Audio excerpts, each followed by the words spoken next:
নিশি অবসান প্রায়, ওই পুরাতন বর্ষ হয় গত। আমি আজই ধূলিতলে এ জীর্ণ জীবন করিলাম নত।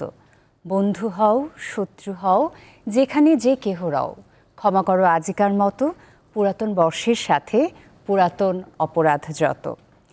পুরাতনকে বিদায় জানিয়ে আজ নতুনকে বরণ করে নেয়ার দিন। প্রিয় দর্শক, শুভ নববর্ষ 1433। আপনাদের সবাইকে স্বাগত জানিয়ে শুরু করছি দীপ্তর বৈশাখের এক অনন্য আয়োজন নতুনের কেতন ওড়ে। সাথে আছি আমি রুহানি সালসাবিল। আজকে আমরা শুধু উৎসবের রঙে মেতে উঠব না, বরং খুব সৎভাবে দেখার চেষ্টা করব নতুন বাংলাদেশ গড়ে তুলতে আমরা কতটা উদ্যমী, কতটুকু প্রস্তুত। আজ আমাদের সঙ্গে স্টুডিওতে উপস্থিত আছেন সরকার দলীয় সংসদ সদস্য, যিনি দেশের উন্নয়ন ভাবনায় সরাসরি সম্পৃক্ত। স্বাগত জানাই এমপি শহীদুল ইসলাম বাবুলকে। শুভ নববর্ষ। সাথে আছে একজন ভীষণ সাহসী মানুষ, স্পষ্টভাষী, আমাদের পছন্দের অভিনয় শিল্পী শাবনম ফারিয়া। শুভ নববর্ষ। শুভ নববর্ষ। এবং আমাদের সঙ্গে আছেন একজন প্রতিভাবান নির্মাতা, যিনি সবসময় নতুন গল্প বলার ভাষা খোঁজেন, শঙ্খ দাশগুপ্ত। শুভ নববর্ষ। শুভ নববর্ষ। এবং নতুন প্রজন্মের কণ্ঠস্বর, বিরোধী রাজনীতির একেবারেই উদীয়মান মুখ, আমাদের সঙ্গে আছেন এনসিপি নেত্রী মনিরা শারমিন। সবাইকে নববর্ষের অনেক অনেক শুভেচ্ছা। আশা করছি সবাই ভালো আছেন। সবার কাছ থেকে একটু ছোট্ট করে শুনবো শুরুতেই যে গেল বছরটা সব মিলিয়ে আপনার জন্য কেমন ছিল? না, থ্যাংক ইউ। সবাইকে শুভ নববর্ষ। গেল বছরটা আমরা যারা রাজনীতি করি তাদের জন্য তো আসলে সবসময়টাই চ্যালেঞ্জিং হয়ে থাকে। আমাদের আসলে উৎসব খুবই সীমিত আকারে উপভোগ করবার সুযোগ আর কি। আমরা একটা জাতীয় নির্বাচন পেলাম এই বছরটায়, এবং খুব নির্বিঘ্নে, নিঃশঙ্কভাবে এবং স্বাধীনভাবে সেই নির্বাচনটা হয়েছে। এটা উৎসবের মতোই হয়েছে আমি বলবো। ধরেন নানান ধরনের শঙ্কা, নির্বাচন হবে কি হবে না, নানান ধরনের উদ্বেগ, উৎকণ্ঠা, এগুলো মানুষের মধ্যে ছিল, কিন্তু শেষের দিকে এসে আলহামদুলিল্লাহ খুব চমৎকার একটি নির্বাচন হয়েছে। মানুষ ভোট দিতে পেরেছে, উপভোগ করেছে। এটাই জনজীবনে একটা স্বস্তি, মানে একটা রাজনীতির গতিধারা একটা নতুন পথে ধাবিত হলো, নতুন একটা সংসদ হয়েছে। আসলে বলা হয়, ঠিকই আছে, আমরা আলাপ করছিলাম যে রাজনীতিতে সব কিছুর গতিধারা নির্ধারণ করে, তাই না? আপনার উৎসব বলেন, আমেজ বলেন, শিল্প বলেন, সাহিত্য বলেন, বৈশাখ বলেন, ধর্ম বলেন, যাই বলেন, সব কিছুর গতিধারা রাজনীতিবিদরাই নির্ধারণ করে।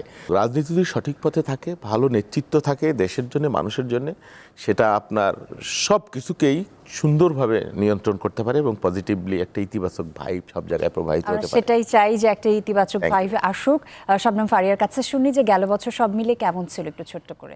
স্যার যেমন বলছিল রাজনৈতিক একটা অস্থিরতার কথা, আমরা যারা কাজ করি এন্টারটেইনমেন্ট ইন্ডাস্ট্রিতে, এন্টারটেইনমেন্টটা কিন্তু মানুষের যে বেসিক যে চাহিদাগুলো সেগুলোর মধ্যে পড়ে না।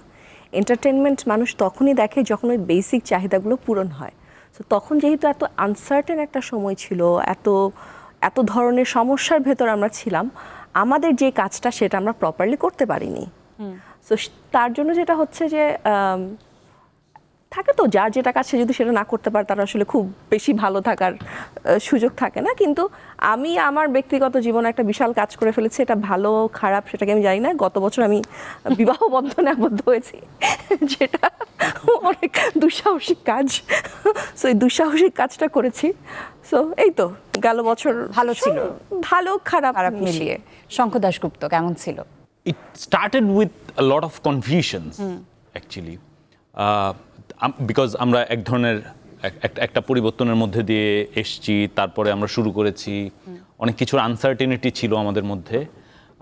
বাট থাকে না, আমরা তো জাতিগতভাবেই আমরা আসলে সবসময় হোপফুল থাকার চেষ্টা করি আর কি, এবং আমরা যে কোনো কিছুর একটা পজিটিভ সাইডকে বা ব্রাইটার সাইডকে আসলে পিক করার চেষ্টা করি। সো ওই জায়গা থেকে we are always looking for যে হ্যাঁ, সামনে ভালো হবে, সামনে ভালো হবে, সামনে ভালো হবে। যেটা ফারিয়া বললো যে entertainment comes up at the end আর কি, আমাদের তো বেসিক নিডসগুলোকে ফুলফিল করতে হবে। সো অনেক কিছু নিয়ে অনেক ডিস্টারবেন্স ছিল, অনেক কিছু নিয়ে অনেক কনফিউশনস ছিল, আমাদের ডিসঅ্যাপয়েন্টমেন্ট ছিল। বাট আই এগ্রি উইথ বাউল ভাই যে দ্য অনলি হোপফুল থিং বা যেটা আমাদের স্যাটিসফাইং থিং লাস্ট ইয়ারে ছিল সেটা হচ্ছে যে আমরা একটা নির্বাচন করতে পেরেছি।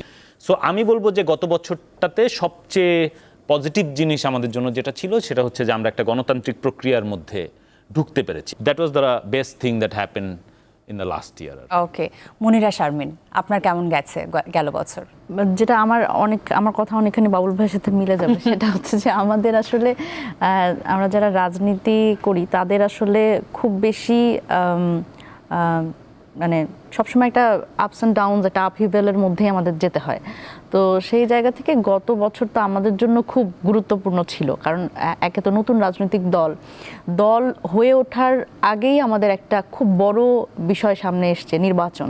এবং এই নির্বাচনের অভিজ্ঞতা, জাতীয় নির্বাচনের অভিজ্ঞতা তো আমাদের দলে যে 30 জন আসলে প্রতিদ্বন্দ্বিতা করেছেন তাদের কারোরই নাই জাতীয় নির্বাচনের অভিজ্ঞতা। এবং খুবই ইন্টারেস্টিংলি এই জাতীয় নির্বাচনে এনসিপির পক্ষ থেকে আমার দায়িত্ব ছিল নির্বাচন পরিচালনা কমিটির সেক্রেটারি হিসেবে, এবং আমিও আসলে খুবই নতুন এই নির্বাচন পরিচালনার ক্ষেত্রে। সুতরাং নিজে নির্বাচন না করে 30 জনের নির্বাচনটা আসলে কেমন হয় এবং এটার যাবতীয় আয়োজন সব কিছুর সাথে থাকতে হয়েছে। তবে আমার সেটা কেমন ছিল? সেটা খুবই ভালো অবশ্যই, এবং অবশ্যই চ্যালেঞ্জিং। মনে হয় যে গত একটা বছর যে ঝড়ঝাপটা গেছে, যত স্ট্রাগল করেছি, এটার একটা ইতিবাচক পরিবর্তন আমি দেখতে পাই। সরকার দলীয় সংসদ সদস্য শহীদুল ইসলাম বাবুল, এই যে দলীয় পরিচয়ের বাইরে আপনি একজন সাধারণ নাগরিক হিসেবে এই যে নতুন বছরে বাংলাদেশে সবথেকে বড় পরিবর্তন কোনটি দেখতে চান? না, পরিবর্তন তো চাই, হ্যাঁ পরিবর্তন, ইতিবাচক পরিবর্তনটা হলো কি যে আমাদের রাজনীতি, আমাদের সমাজ, আমাদের শিল্প, আমাদের সাহিত্য, আমাদের নাটক, আমাদের গান, সব কিছুর মধ্যেই বা মানুষের যে যাপিত জীবন, এই জীবনের মধ্যে প্রত্যেকেই প্রত্যেকের প্রতি একটা রেসপেক্ট রাখবে, তাই না? এই যে সংঘাত, সহিংসতা, সব কিছু প্রতিযোগিতা হবে, সব কিছু পজিটিভ ইতিবাচক মানে প্রতিযোগিতা হবে, সব কিছু ভালো কাজের প্রতিযোগিতা। এই পরিবর্তনটা, যে বললাম না যে নির্বাচন হলো, মানুষের মন কে কত জয় করতে পারে, মানুষকে কে কত বেশি ভালোবাসতে পারে, কে কত বেশি ভালো কাজ উপহার দিতে পারে, এই প্রতিযোগিতাটা হোক। ধ্বংস, যুদ্ধ, হানাহানি, সংঘাত, সহিংসতা, প্রতিহিংসা, খিস্তিখেয়র, এই বিষয়গুলা সমাজ জীবনে, এই অনলাইনে, সামাজিক মাধ্যমে, ব্যক্তি জীবনে, রাষ্ট্রাচারে, সব কিছুতেই আমরা এই পরিবর্তন চাই। কেউ কারোর উপর হামলা করবে না, মাজারের উপর ভাঙবে না, বাউলদের উপর হামলা হবে না, প্রত্যেক তার মত প্রকাশ করতে পারে। ওই যে ভলতেয়ারের সেই বিখ্যাত উক্তি যে আমি তোমার সাথে একমত নাও হতে পারি, কিন্তু তুমি যাতে বলতে পারো তার অধিকার রক্ষার জন্য আমি জীবন দিতে প্রস্তুত আছি বা লড়াই করতে প্রস্তুত আছি। এই কথাটাই হলো সবার কথা। সমস্ত সব মত বা সব ফুল ফুটুক, সব কুড়ি ফুটুক, এটাই হলো আমাদের বক্তব্য। যে সহস্র মত থাকবে, পথ থাকবে, তার মধ্যে থেকে মানুষ সত্যটাকে বেছে নিবে, হ্যাঁ ভালোটাকে বেছে নিবে। এই পরিবর্তনটাই সবচেয়ে বেশি প্রয়োজন আর কি, যেটা অনেকদিন অনুপস্থিত ছিল আমাদের দেশে, সমাজে, কালচারে, রাষ্ট্রাচারে, সর্বব্যাপী। দারুণ বলেছেন। আচ্ছা শাবনূর ফারিয়া, যদি একটু জানতে চাই যে সরকার দল, বিরোধী দল এবং সাংস্কৃতিক ব্যক্তিত্ব, এই তিনটি পক্ষের মধ্যে সম্পর্কটা কেমন হওয়া উচিত? যে যার কাজটা ঠিকঠাকভাবে করা উচিত। যে যার কাজটা যখন ঠিকঠাকভাবে করবে, তখন তাদের মধ্যে আলাদা করে তোমার সম্পর্ক বের করতে হবে না, এটা অটোমেটিক্যালি হয়ে যাবে। আর তুমি একটু আগে স্যারকে জিজ্ঞেস করছিলেন না কি পরিবর্তন দেখতে চাও, আমি একটু বলতে চাই, আমি চাই বাংলাদেশের মানুষকে এমপ্লয়েড করতে, বাংলাদেশের মানুষের যাতে কাজ বাড়ে। কারণ কি জানো, তুমি সোশ্যাল মিডিয়াতে ঢুকো, তুমি রাস্তাঘাটে যাও, তোমার কি মনে হয় যে মানুষটার কাজ আছে, চাকরি আছে, সেই মানুষটা অকারণে কারো কোনো কিছু ভাঙচুর করতে যাবে, অকারণে এসে তোমার প্রোফাইলে একটা বাজে কমেন্ট করবে? সে করবে না। তুমি এই সময়টা পাও না, আমি এই সময়টা পাই না, শঙ্খদা এই সময়টা পায় না। কিন্তু যার কাজ নেই তারই মন চায় যে ও আচ্ছা ঠিক আছে, এটা কেন হচ্ছে, একটু দৌড়ে সবাই যাই, একটা ধাক্কা দিয়ে আসি বা একটু ভেঙে দিয়ে আসি। আমার মনে হয় সবচেয়ে বেশি দরকার হচ্ছে মানুষকে কোনো কাজে ব্যস্ত রাখা, তাদেরকে একদম সলিড কোনো কাজ দেয়া। একেবারে। আচ্ছা, এই যে সোশ্যাল মিডিয়ায় বাজে কমেন্টের কথা চলে এলো, আমরা যদি দেখি যে মনিরা শারমিন এবং শাবনম ফারিয়া দুজন আসলে দু মেরুতে অবস্থান করে, প্রফেশন একদমই আলাদা, কিন্তু নারী হিসেবে যদি আমরা একটু কমেন্ট বক্সে যাই, সেখানে কিন্তু দেখবো যে ওই যে যার কাজ নেই সে ইচ্ছে মতো যা মন চাচ্ছে, আমার হাতে ডিভাইস আছে আমি বলে দিলাম, এই জায়গাটাতে আসলে কিভাবে পরিবর্তন আসতে পারে? এটা তো অনেক বড় একটা কথা লাবণ্য। তোমাকে ছোট একটা বাচ্চা যখন স্কুলে যায়, তোমাকে ওকে মোরাল এডুকেশন দিতে হবে যে তুমি আমার সামনে এসে যে কথাটা বলতে পারো না, তুমি টাইপ করে ওই কথাটা লিখতে পারো না। আর যেমন রিসেন্টলি যেটা হচ্ছে, আমি কখনোই ব্যক্তিগতভাবে প্রত্যক্ষ বা পরোক্ষ কোনোভাবে কোনো ধরনের রাজনীতির সাথে ইনভলভড না, কিন্তু দেশের নাগরিক হিসেবে, সচেতন নাগরিক হিসেবে, এবং যেহেতু আমাকে মানুষ চেনে, আমার ভয়েসের একটা অ্যাকসেপ্টেন্স আছে, যখন কোথাও অন্যায় হবে আমি তো প্রতিবাদ করব। এটা দেশের নাগরিক হিসেবে আমার কর্তব্যের মধ্যেই পড়ে। এটার কারণে কিন্তু আমি কারো শত্রু হতে পারি না। আমি তোমাকেও বলতে পারি যে লাবণ্য এই কাজটা করছো, এটা না ভালো লাগছে, এটা করো না। এটা আমি হয়তো তোমার ভালো চাই, বা সাধারণভাবেই আমি ধরো দেশের নাগরিক হিসেবেও আমি প্রতিবাদ জানাতে পারি যে কোনো কিছুর। কিন্তু এখন ব্যাপারটা এরকম হয় অনলাইনে যে তোমার সাথে আমার মত মিলবে না, তুমি খারাপ, তোমাকে আমি যেভাবে পারি যত ধরনের বুলিং বলো, যত তোমার ছবি এআই দিয়ে এডিট করব, যেভাবে পারি মিথ্যা একটা অপবাদ। এবং আমার মনে হয় যে সোশ্যাল মিডিয়াতে অনেকে বোঝে যে এটা মিথ্যে কথা, এটা জাস্ট বলার জন্য বলছে, বা এআই দিয়ে বানানো একটা জাস্ট ছবি। বা তারপর কিছু মানুষ খুব মজা পায়, গিয়ে একটু কমেন্ট করে, এটা শেয়ার করে, আর এরা তো এরকম।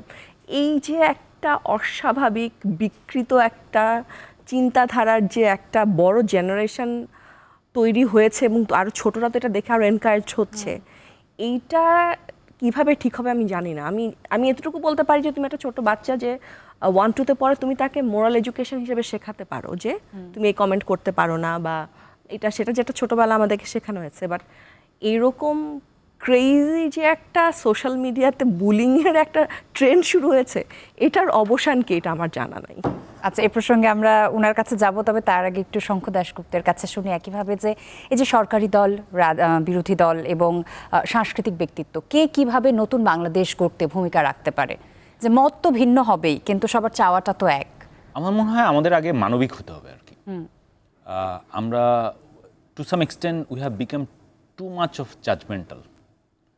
নিজেদের স্বার্থের সাথে কোনোভাবে এটা যদি সংঘাত লাগে, আমরা এটার আসলে রাইট রংকে আর অ্যানালাইসিস করছি না আর কি।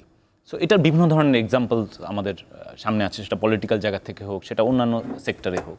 সো আমার মনে হয় যে আমরা একটু ইনহিউম্যান হয়ে গেলাম আর কি লাস্ট কয়েক বছর ধরে আর কি।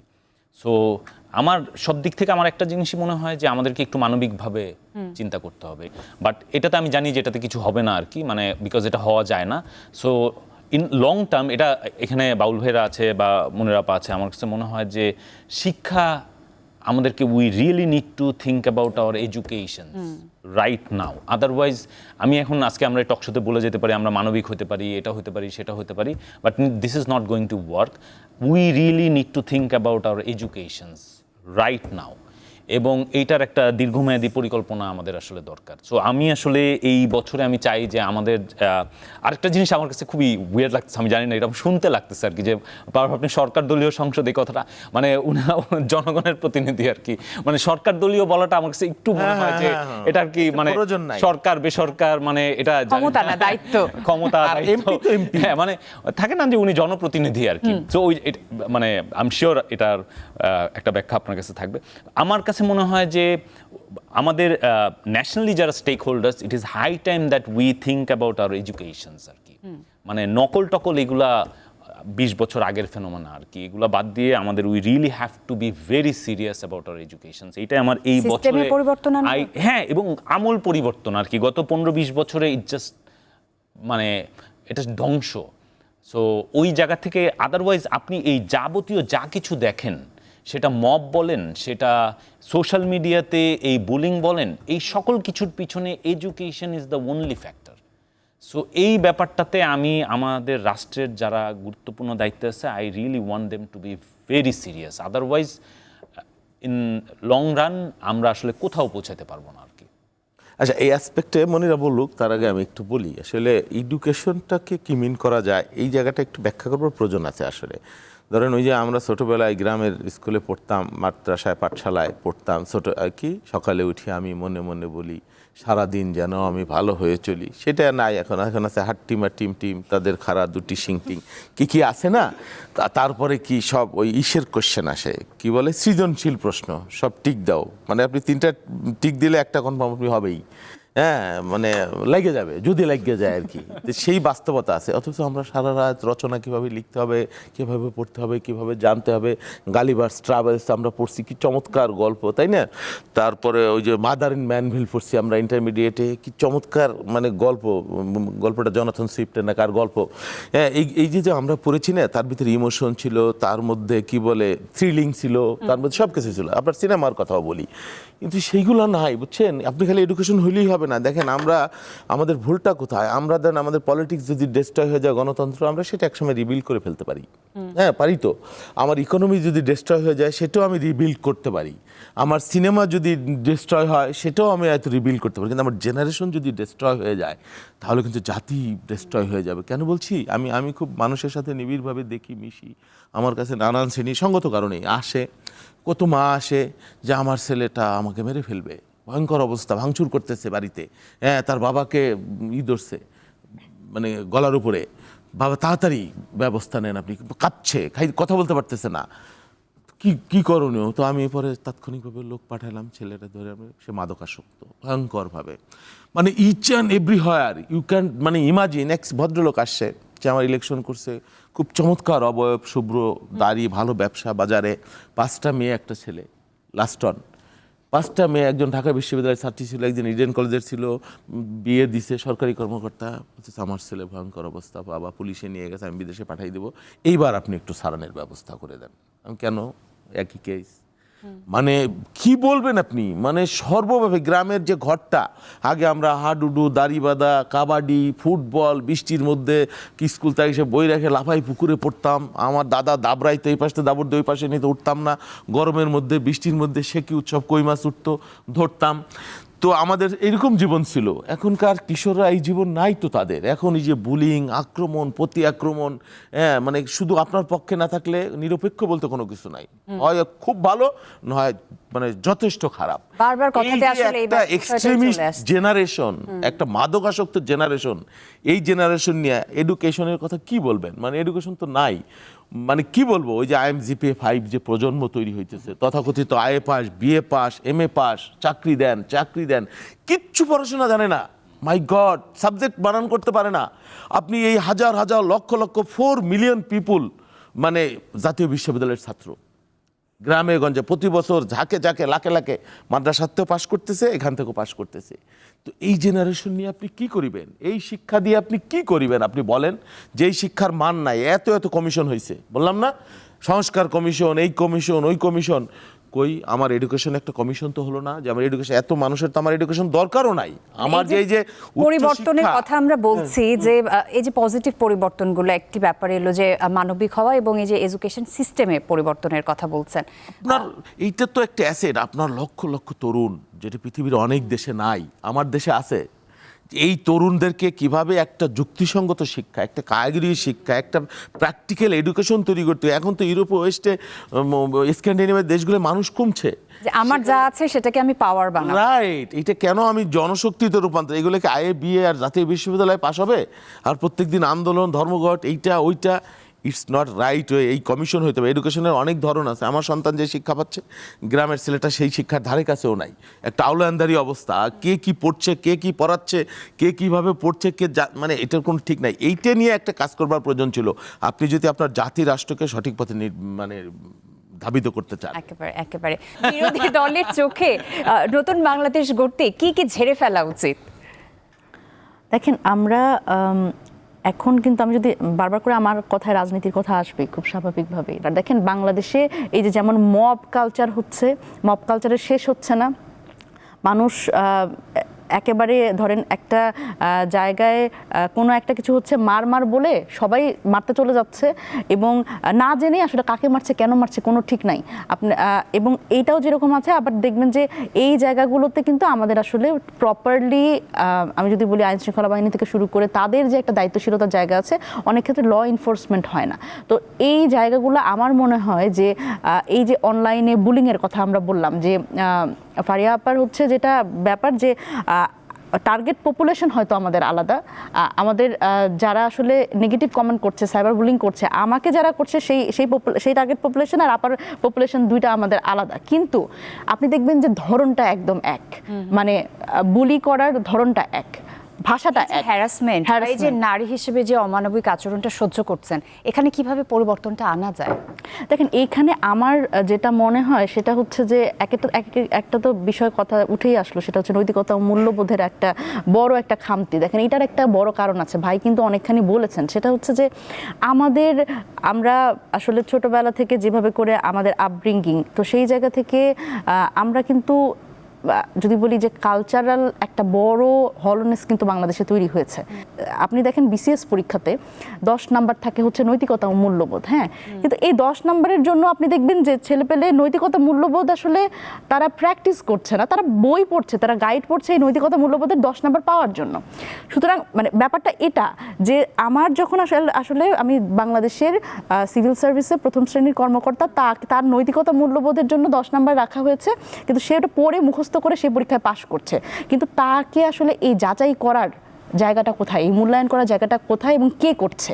সুতরাং আমাদের প্রত্যেকটা সেক্টরেই আসলে কিছু কিছু ক্ষেত্রে পরিবর্তন আনতে হবে এবং আমাদের আসলে এটা মানতে হবে যে আমাদের জানতে হবে যে কোথায় থামতে হবে।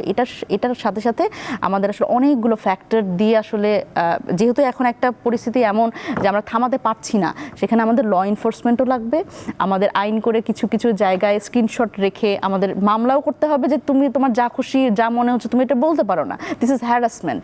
এটা যে হ্যারাসমেন্ট এটা জানাতে হবে। এবং আমার আরেকটা জিনিস মনে হয়, আমি যেহেতু রাজনৈতিক পরিসরে আছি, আমি তো সবার গালি খাই।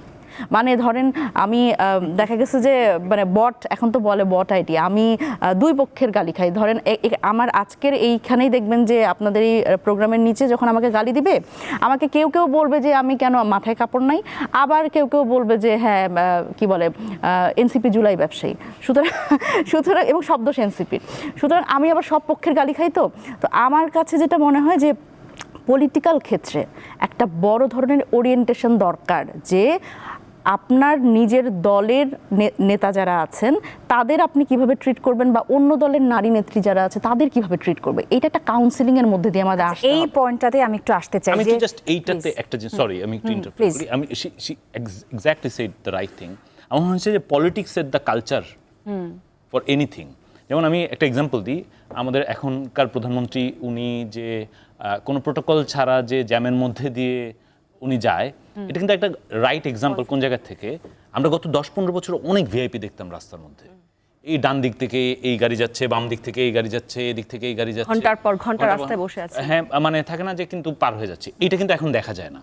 সো এইগুলো এক্সাম্পলস কিন্তু it comes from the politics. আচ্ছা, আর একটা রিলেভেন্ট ব্যাপার আসতে পারে যে আমরা দেখেছি মাননীয় প্রধানমন্ত্রী মেয়েকে নিয়ে সিনেমা দেখতে গেছেন, নাটক দেখেছেন, হ্যাঁ, এটা নিয়ে একটু কথা বলবো।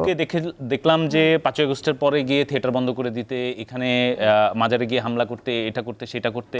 So these are very good examples যে he is attending a film show or theater show. Cricket, তার মানে সেটা বলছেন যে এটা শুধুমাত্র কোনো ব্যক্তিগত মুহূর্ত নয়, এটা একটা বড় মেসেজ সবার জন্য। না, of course এই যে এগুলা is a good right political endorsement, because মানে থাকে না, আমরা কিন্তু বাঙালি আবার একটা জিনিস আমরা খুবই ভ্যালিডেশনে বিশ্বাস করি, যে মানে এটা আজকে ওনার দলের হোক বা অন্য দলের হোক, কেউ মনে করতেছে যে আচ্ছা prime minister is going to attend a film, তার মানে ফিল্মটা আসলে অত খারাপ না আর কি, বা থিয়েটার তার মানে থিয়েটার করা এত খারাপ না। মানে আমরা কিন্তু জাতিগতভাবে খুবই ভ্যালিডেশনে বিশ্বাস করি। আজকে আমি একটা ফিল্ম ছাড়লাম, আপনি দেখে বললেন যে এটা ভালো হয়েছে, আচ্ছা উনি বলছে ভালো হয়েছে, তার মানে এটা মনে হয় ভালো হয়েছে আর কি, একটু কম খারাপ চোখে দেখা হবে আর কি।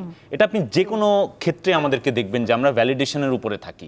ইভেন আপনি যদি জুলাইয়ের আমাদের মুভমেন্টের ক্ষেত্রেও দেখেন বা বিভিন্ন ধরনের ক্ষেত্রে দেখেন, validation is a very important part আর কি। আচ্ছা উনি নামছে রাস্তায়, তার মানে আমারও মনে হয় নামা উচিত আর কি। সো ওই জায়গা থেকে politics always plays a very important, মানে আমাদের পলিটিক্যাল ফিগাররা plays a very important role আর কি। সো এই এন্ডোর্সমেন্টগুলো খুবই জরুরি আর কি। আমি জাস্ট আপনার কথার সাথে এটাকে অ্যাড করলাম আর কি। রিলেভেন্ট।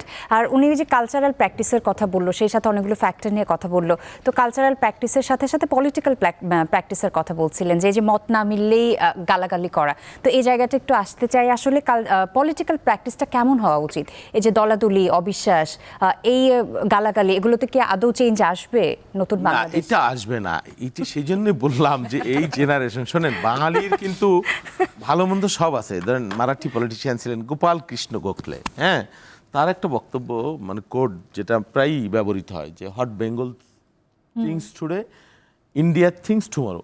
তার মানে বাঙালির কিন্তু মেধা বিদ্যা বুদ্ধি কখনোই পেছনে ছিল না, এর মধ্যে দুষ্ট বুদ্ধিও আছে ভালো বুদ্ধিও আছে কিন্তু, হ্যাঁ।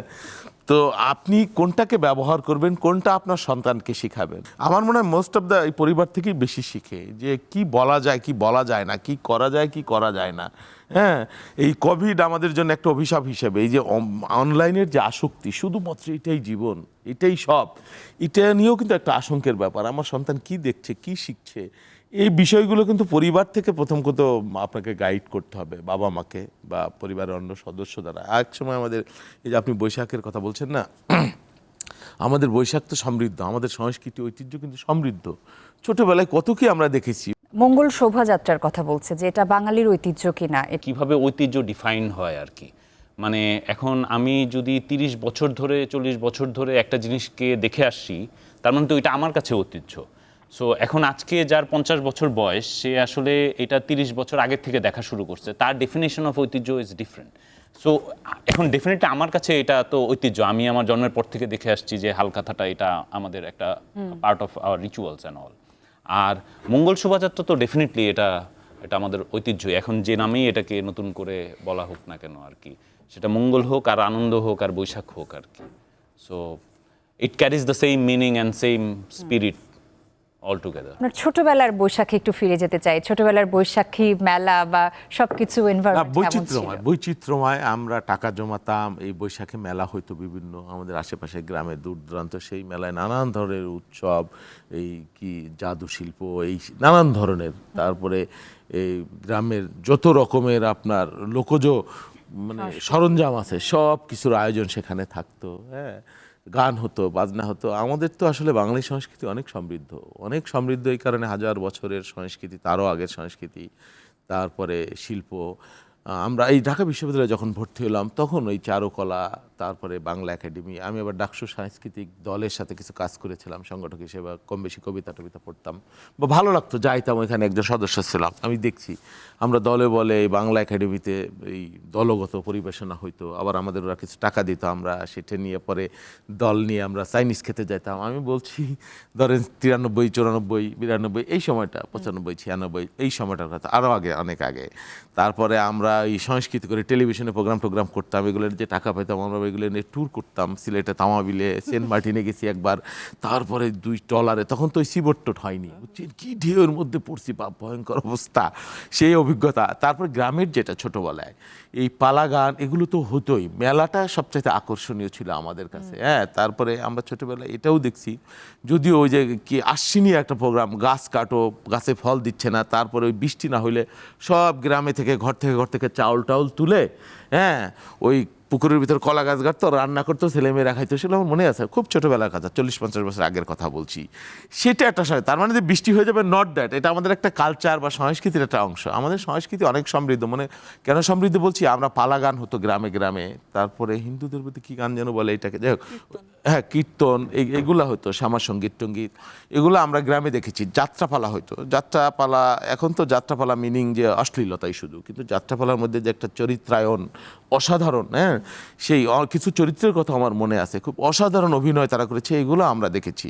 ধরেন আমি মোস্তফা আলী একটা বই পড়েছিলাম যে জলেডাঙ্গায় বোধহয় নাকি চাচা কাহিনীতে, ওইখানে উনি লিখছেন যে উনি ফ্রান্সে ছিলেন, এক জায়গায় ফ্রান্সে বা জার্মানিতে, যাই হোক, তো ওখানে একটা অবকাশ যাপন কেন্দ্রে উনি রয়েছেন। তো একদিন সন্ধ্যায় দেখলেন একজন ওখানকার নেটিভ পিপুল খুব ভায়োলিন বাজাচ্ছে, অসাধারণ সুর, হ্যাঁ, করুণ সুর।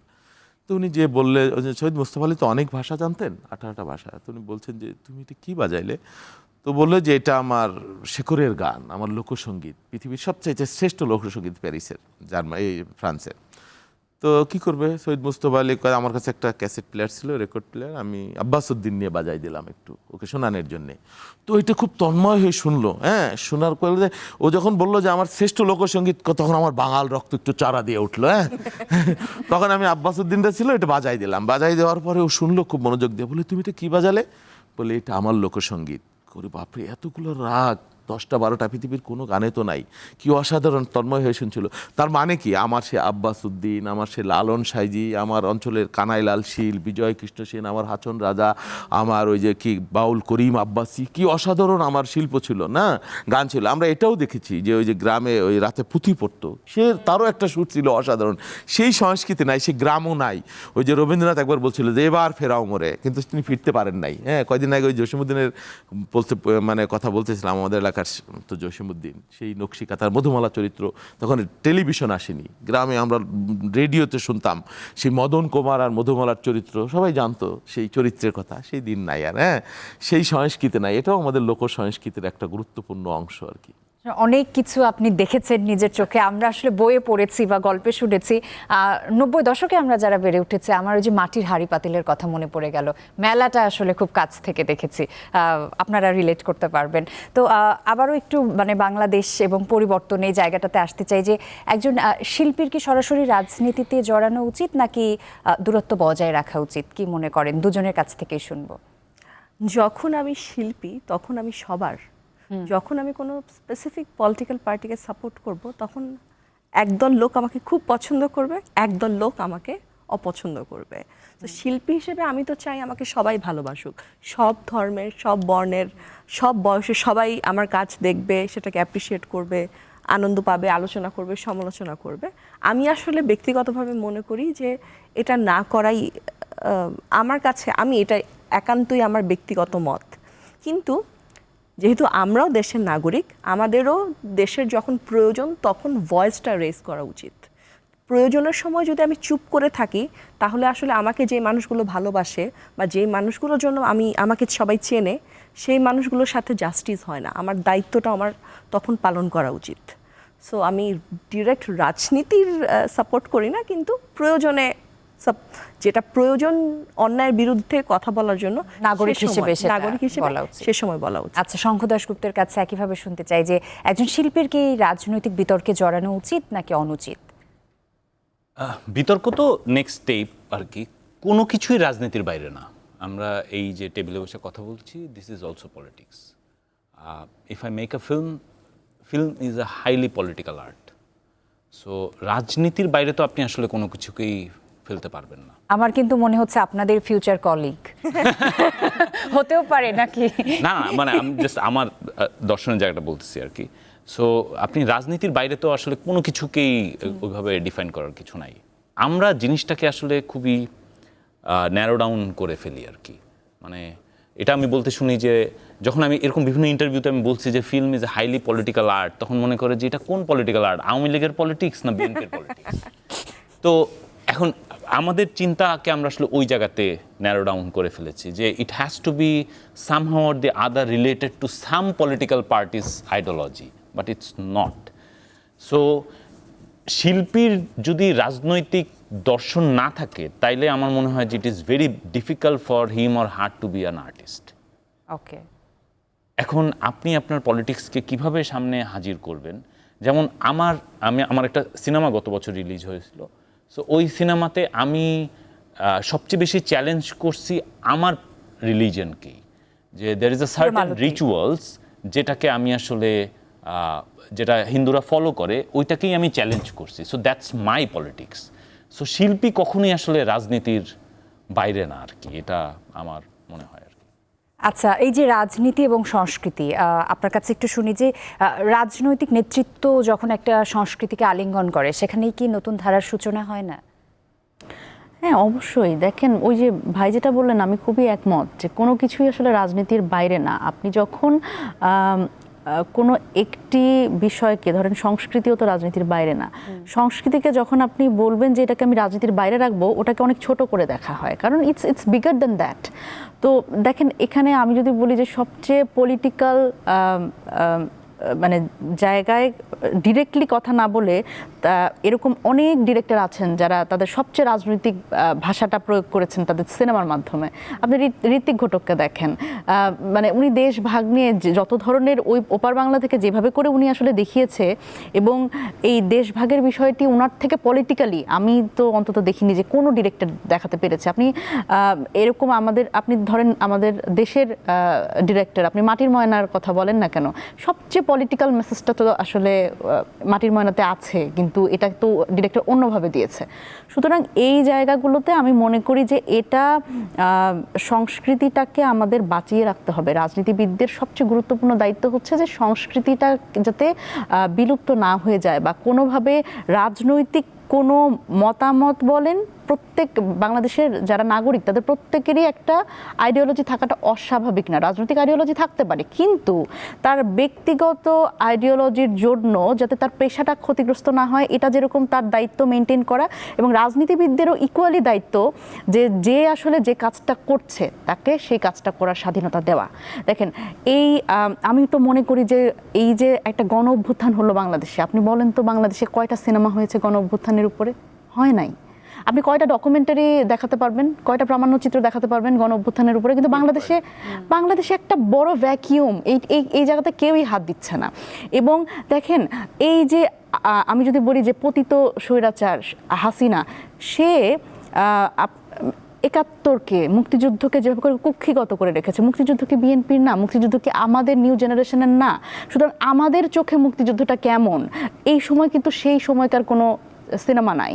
সুতরাং এই যে একটা ভ্যাকিউম, এবং দেখেন এই দায়টা তো আসলে সবার। এই যে একটা সাংস্কৃতিক জায়গাতে আমাদের একটা ভ্যাকিউম, এটা রাজনীতিবিদদের ক্ষেত্রে এই যে কেন ডিরেক্টররা আসলে ওই মুভিগুলো বানাচ্ছে না, এইটাও তো একটা আসলে প্রশ্ন করবার জায়গা আছে, এবং একটা দায়িত্ববোধের জায়গা আছে যে এইখানে সাংস্কৃতিক জায়গাটাতে আসলে যাতে স্বাধীনভাবে আসলে সবাই কাজ করতে পারে। এবং দেখেন, আপনি খেয়াল করবেন যে এখন বারবার একটা কথা বলা হয়, যে কোনো একটা গ্রুপ থেকেই হয়তো বলা হয় যে সুশীলতা করেন না, মানে সুশীলতা করার দরকার নাই, খুব সহজভাবে কথা বলেন, আর হচ্ছে রবীন্দ্রসঙ্গীত কে এক ধরনের একটা পক্ষের, আওয়ামী লীগ মানে রবীন্দ্রসঙ্গীত, আওয়ামী লীগ মানে মঙ্গল শোভাযাত্রা।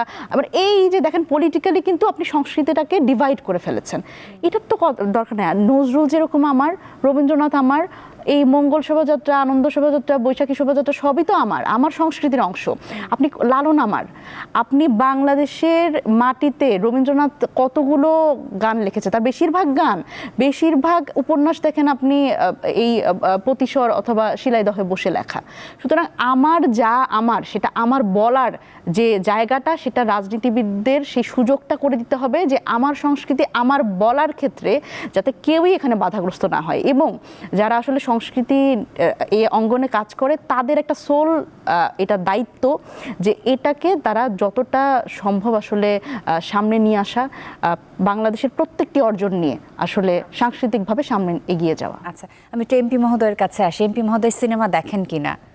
না, আপনার কথা শুনে আমরা বুঝতে পেরেছি যে আপনি ভীষণ সংস্কৃতিবান মানুষ, সংস্কৃতি মনা মানুষ। এই সময় সিনেমা দেখেন কিনা? সিনেমা কম দেখার সুযোগ হয়। এক সময় আমি সবচেয়ে উত্তম সুচিত্রার সিনেমাই বেশি দেখতাম বাংলায়, একটা সময় আর কি। তারপরে এই মোবাইল আসার পরে, আসলে এই ইন্টারনেট আসার পরে ভিন্ন ভিন্ন জীবন আর কি, আমাদের ওই যে বাস্তবতা। দেন এক সময় যে যখন আমরা বিয়ে করিনি, বিশ্ববিদ্যালয়ে পাশ করেছি, মেসটেসে থাকতাম, তখন ওই বই পড়তাম, একটা ঠোঙা পাইলেও পড়তাম, এই প্র্যাকটিসটা ছিল। বা ঘুমানোর আগে আধা ঘন্টা না পড়লে ঘুম হইতো না, এই প্র্যাকটিসটা ছিল। তারপরে টেলিভিশনের পরে রিমোট আসলো, তো যখন ইচ্ছা সেখানে গেলাম টেলাম, এইটা একটা লাইভ, বিয়েটা করার পরে আর একটা লাইভ, আবার বাচ্চা হওয়ার পরে আর একটা লাইভ, তারপরে ব্যস্ততা। এখন তো মোবাইলের মধ্যেই, ফোনের মধ্যেই সব কিছু, ইন্টারনেটের মধ্যে সমস্ত পৃথিবীর দিন দুনিয়া। ফারিয়ার কি ভবিষ্যতে পলিটিক্সে নাম লেখানোর ইচ্ছে আছে কিনা? আমি জানি না, মাঝে মাঝে অনেক কিছু দেখলে মনে হয় এটা করে ফেলবো, সেটা করে ফেলবো, কিন্তু মনিরাপা যেটা বললো করা খুব কঠিন, বাট মনে হয় না। শঙ্করদাস স্যার বুঝতেছে। আপনার কি ভবিষ্যতে পলিটিক্সে নাম লেখানোর ইচ্ছে আছে? আমি তো পলিটিক্সেই আছি। Is always. হ্যাঁ, মানে ওনার ধারাটা হয়তো ভিন্ন, উনি অন্য ভাষায় পলিটিক্স করেন। ডেফিনেটলি। তো যে কোনো আর্টিস্টই আমার মনে হয় যে somewhere the other he or she belongs to politics আর কি, আদারওয়াইজ তো কোনো এক্সিস্টেন্স নাই। আপনার কি মনে হয় যে সিনেমা এবং বিনোদন শিল্পে পুরনো কোন মানসিকতাটা বদলানো দরকার? দর্শক বদলেছে, নির্মাতা বদলেছে? আমার মনে হয় we just have to be very liberal. মানে আমরা এগুলো বলি, কিন্তু are we free enough to express our self? আমি আজকে যে কোনো টপিকে কি একটা সিনেমা বানাইতে পারবো? মানে দেখেন, আমরা যেটা আমাদের পার্শ্ববর্তী দেশে যায়, what বানানো we have যায়, achieved in last 15 years or 20 years, সেটা হচ্ছে যে we have achieved the skill of making things. কিন্তু আমরা যেটা অ্যাচিভ করতে পারি না সেটা হচ্ছে লিবার্টি অফ, মানে থাকে না যে ওইটাকে রিসিভ করার মেন্টালিটিতে যেতে পারি নাই। আজকে তো আমি আসলে সব টপিক নিয়ে তো ফিল্ম বানাতে পারবো না, আমি সব ইস্যুকে তো অ্যাড্রেস করতে পারবো না। I have to be very selective. আমি আজকে যদি অনুদানের জন্য ছবিতে যদি সাবমিট করি, am I free enough to submit any context? No, I am not. এবং এটা, এই রিয়েলিটি কেউ অস্বীকার করতে পারবে না, সেটা যে কোনো আমলেই হোক আর কি। বাকি দুজনের কাছে জানতে চাই যে অভিনয়ের সুযোগ এলে অভিনয় করবেন কিনা। অভিনয়ের মধ্যেই তো আছে। Exactly. আচ্ছা, এটা কিন্তু That is my answer. এটা একটা পারফর্মিং আর্ট। Exactly. এটা তো একদমই তাই, করতে একদমই হয় আর তাই। কি। আমরা অভিনয়ের মধ্যে, রাজনীতিবিদদের অভিনয় একটা integral part of politics. Right. তার মানে যা কিছু বলেন সবকিছু সত্য নয়। না, সেটাও ভাবা ঠিক হবে না। মানে মাঝে মাঝে আমাদের আসলে ওই পার্টটা করতে হয়, কারণ রাজনীতিতে দেখেন, politics is all about sentiment, people's sentiment. আমরা মানুষের সেন্টিমেন্ট নিয়ে রাজনীতি করি। আমার এখন যদি বলি যে এনসিপির সবচেয়ে গুরুত্বপূর্ণ জায়গাটা কোথায়, মানুষের সেন্টিমেন্ট, জুলাইয়ের প্রতি, মানুষের গণ অভ্যুত্থানের প্রতি সেন্টিমেন্ট। মানুষ দেখে যে এরা মৃত্যুর মুখ থেকে ফিরে আসছে, এরা কোনো পলিটিক্যাল আইডেন্টিটি ছিল না, এরা রাস্তায় নামছে। সেন্টিমেন্ট, কে নিজেকে কিভাবে এক্সপ্রেস করছে, সবটা তো আসলে ব্যক্তি সত্তা না। এটা তো আসলে পরিস্থিতি বুঝে আমাদের অনেক সময় পারফর্ম করতে হয়। আমরা এখনো যা বলছি সবটা সত্য না, এটা খুব স্বাভাবিক। সুতরাং রাজনীতিবিদদের আসলে পারফর্মার হতে হয়, যে যত ভালো পারফর্মার অনেক ক্ষেত্রে এটা বলা যায়। আজকে যতগুলো কথা বলেছেন, এই যে নতুন বছরে পা দিয়ে কি কি মিথ্যে বলেছেন? না, কোনোটাই পারফর্ম করেছি। তবে হ্যাঁ, মানে আরেকটা রাজনীতিবিদের আরেকটা বিষয় আছে, তারা যেরকম পারফর্মার, সাধারণ মানুষ তো আসলে একটা জিনিস দেখতে চায় যে এক ধরনের অথেন্টিসিটি দেখতে চায়। রাজনীতিবিদদের যেরকম আমরা দেখেছি যে নেগেটিভলি পোট্রে করা, তারা ইশতেহার দেয়, কথা রাখে না। তো সেই জায়গা থেকে মানুষ আসলে দেখতে চায় যে রাজনীতিবিদ যেটা করছে এবং যেটা বলছে তার মধ্যে একটা সামঞ্জস্য। তো সেটাও আসলে আমরা এই যে নতুন বছর শুরু হলো, আমরা চেষ্টা করব যে রাজনীতিবিদদের থেকে যাতে আসলে সাধারণ মানুষ তাদের কথা এবং কাজে এই দুটোতে মিল পায়, এটা একটা পজিটিভ জায়গা হতে পারে। আপনি কি বলবেন যে politics performing art? Performing art কিনা জানি না, শোনেন, সাধারণ জীবন না। এই বললাম না, আপনি বললেন যে অভিনয়, আমরা অভিনয়ের মধ্যেই আছি, সবসময় থাকি। এই যে এটা বলছে, এটা একটা অভিনয়। হ্যাঁ, কারণ প্রকৃত আমি কে, সেটা আমি আমার ঘরের মধ্যে আমি বুঝবো যে হু আই অ্যাম। হ্যাঁ, সেটা ঘরের মধ্যে। তার যেমন আমি সংসদে বসে একটু ফোনটা দেখতেছিলাম, বক্তৃতা হইতেছিল, আমাকে একজন ফোন করছে, ভাই আপনি ফোন দেখছেন? কি একটা বিপদ। বাস্তবতা। হ্যাঁ, আমি যখন নির্বাচন করতে যাই, ধরেন আমি তো ছাত্র রাজনীতি করেছি, তখন থেকে আমরা ছাত্র নেতা যারা, আমাদের চলাফেরার মধ্যে একটু স্বাতন্ত্র্য থাকতে হবে। আমি ইচ্ছা করলেই আমার প্রেমিকাকে নিয়ে আমি টিএসসিতে বসে বাদাম খাইতে পারি না। হ্যাঁ, কারণ আমার ফলোয়াররা ছোট ভাইরা, বড় ভাইরা, পারি না। আমি ইচ্ছা করলেই তাকে নিয়ে রিক্সায় নিয়ে আমি নাটক দেখতে পারবো না বেলি রোডে এসে। হ্যাঁ, আমাকে যা করতে হবে লুকিয়ে ছাপিয়ে করতে হবে। আমি যখন নির্বাচন করতে যাব, তখন সামষ্টিকভাবে আমার দলের সবাইকে বলা হয়েছে যে তোমার এভরি মোমেন্ট এটা ওয়াচ করা হচ্ছে, each and every moment watch করা হচ্ছে। উইদাউট আমার বেডরুম, উইদাউট আমার রুম, বাথরুম, তাও থাকে না, সব ঢুকে পড়ে, বুঝছেন এই অবস্থা। সত্যি কথা। তো আপনার প্রত্যেকটা মুহূর্ত আপনাকে সচেতন থাকতে হবে। প্রত্যেকটা একটা মুহূর্ত, একটা অসতর্ক মুহূর্ত আপনার টোটাল ক্যারিয়ারকে ডিস্ট্রয় করে দিতে পারে। এই জন্য আপনি তো অভিনয় করছেন, তাই না? Each and every moment. তাহলে আজকে আমরা বুঝলাম যে পলিটিক্স এবং পারফরমেন্স ওতপ্রোতভাবে জড়িত, কেউ কাউকে বাদ দিয়ে নয়। অফকোর্স। আমরা তো রাজনীতির মধ্যে আছে, আমরা তো রোল প্লেয়িং এর মধ্যেই আছি। মানে এটা আমি কোন সেন্সে বললাম, মানে when I am talking up with my mother, আমাকে কিন্তু সেন্সিটিভ হইতে হবে যে আমি আসলে কতটুকু বললে সে মানে থাকে না অফেন্ডেড না হবে, বা তাকে কতটুকু হ্যাপি করা যায়, বা আমি আমার কলিগদের সাথে কথা বললে, বা আমি যখন আমার ক্লায়েন্ট এজেন্সির সাথে কথা বলি, বা আমি যখন কোনো প্রফেশনাল ফিল্ডে, সো আমরা কিন্তু একটা রোল প্লে এর মধ্যে আছি। আপনি একটা মরা বাড়িতে গেলেন, একজন রাজনীতিবিদ, আপনি মরা বাড়িতে যে কখন হাসবেন, কখন কাঁদতে হবে আপনাকে, এটাও তো আপনাকে জানতে হবে। আপনি কাদার মুহূর্তে যদি আপনি হেসে দিলেন, এটা আপনার জন্য বিরাট একটা মানে নেগেটিভ ইম্প্যাক্ট তৈরি করতে পারে। তো আপনাকে শোক না হইলেও আপনাকে শোকের ভান করতে হবে, হাসি না এলেও আপনাকে হাসির ভান করতে হবে। এটা অভিনয় না, আমি মানে সত্যি কথা বলে দিলাম। না না, ট্রু। না, অনেক ধন্যবাদ যে নতুন বছরে আমরা অনেস্ট হব, এটাও একটা মেসেজ পেলাম আমরা সবসময়। Authentic হবো অনেস্টি ইজ আর কি। The best policy. ওকে, শেষের দিকে আছি, একটু সবার ব্যক্তিগত ভাবনা নিয়ে জানতে চাই যে নতুন বছরে নিজের নতুন একটি অভ্যাস, যেটা একটি ভালো অভ্যাস নিজের মধ্যে আনতে চান এবং একটি বদ অভ্যাস যেটা ছাড়তে চান। সেটা এখানে বলা যাবে না। তাই thanks for being honest again. আপনি একটু শেড শ্যাডো মেইনটেইন করে বলতে আছে না, পারেন। প্রত্যেকের মানুষের তো বদভ্যাস কিছু না কিছু থাকে, এটা Sensor পরিবর্তন maintain করব।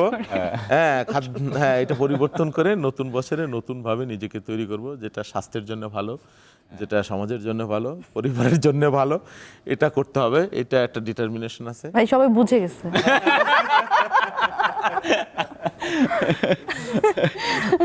শবনম ফারিয়া, একটি অভ্যাস যেটা নিজের মধ্যে রপ্ত করবেন এবং যেটা বদভ্যাস বাদ দিবেন। আমি ভীষণ রাত জাগি, এটা আমি প্রতি বছরই ভাবি যে আমি এবার আর্লি ঘুমাবো, আর্লি ঘুম থেকে উঠবো। এটা আমি পরিবর্তন করতে চাই। আর ভালো কি করতে চাই জানি না, এখন এই মুহূর্তে মাথায় আসছে না। হ্যাঁ, আমি ভাইয়ের মতো বলতে পারলে ভালো হতো, রিপিটেশনস হয়ে যাবে। কিন্তু আমার মনে হয় যে লেটলি আমি এই জাস্ট গত কয়েক মাস ধরে আবার আমার একটা রিডিং হ্যাবিটকে আমি আবার ফেরত খুব আনার ভালো, চেষ্টা খুব করছি। ভালো, একদম। সো আমি ওইটাকে কন্টিনিউ করতে চাই। আর I want to get myself rid of this phone আর কি। সো ফোন থেকে দূরে থাকা এবং বইয়ের কাছাকাছি থাকা, দ্যাট ইজ কি মানে জীবন! এটা আমি এটা গত 3-4 মাস ধরে আমি দেখছি যে এটা আমাকে অনেক মেন্টাল জেলখানায় যেতে হবে, জেল।